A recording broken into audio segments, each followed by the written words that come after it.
ఆడుతూ పాడుతూ ఆలు మొగలు పని చేస్తుంటే ఆళ్ళు కుసోలు ఎందుకున్నదని ఇంత ముందు పెద్దోళ్ళు ఉట్టిగానే చెప్పిండ్రు అనల్లా. చూడు ఇంత ఉడకపోతలో కూడా ఆడుతూ పాడుతూ మంచిగా మామిడికాయ వక్కలన్నిటికి ఉన్న దుమ్ము ధూళి కూడా మంచిగా వచ్చి డ్రెస్ చింపేసిన ఇక బందోబస్తుగా కూర్చొని తుడుస్తున్నా. ఇక మా ఆయన సంగతి చూడుల్లి. తుడిచేటోళ్ళుగా తుడుచుకుంటూ తుడుచుకుంటూ లబుకు లబుకుమని నోట్లేసుకుంటూ మంచిగా తింటూ ఉన్నాడు. అరే దేవుడా తినుడే కాకుండా నా కొడుకు తినిపిస్తుండు, నా బిడ్డ తినిపిస్తుండు, నాకు కూడా తినిపిస్తుండు.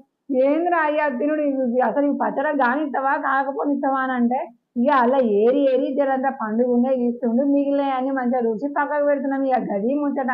ఇక డబ్బా నిండా కాయలు అయితే మంచిగా వెళ్ళినాయి. ఇక మాకు చెట్టు ఉన్నాయి కదా మామిడికాయ చెట్టు.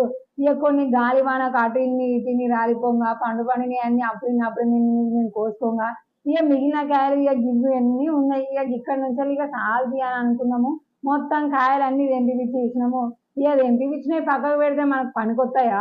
అంత పండుగ అంటే అన్ని ఒక్కసారి తినలేము. ఇక అందుకనే లేట్ చేయకుండా మంచిగా మార్కెట్ పోయినాం. దవ్వ దవ్వ ముక్కలు ముక్కలు వేయించుకొచ్చినాము.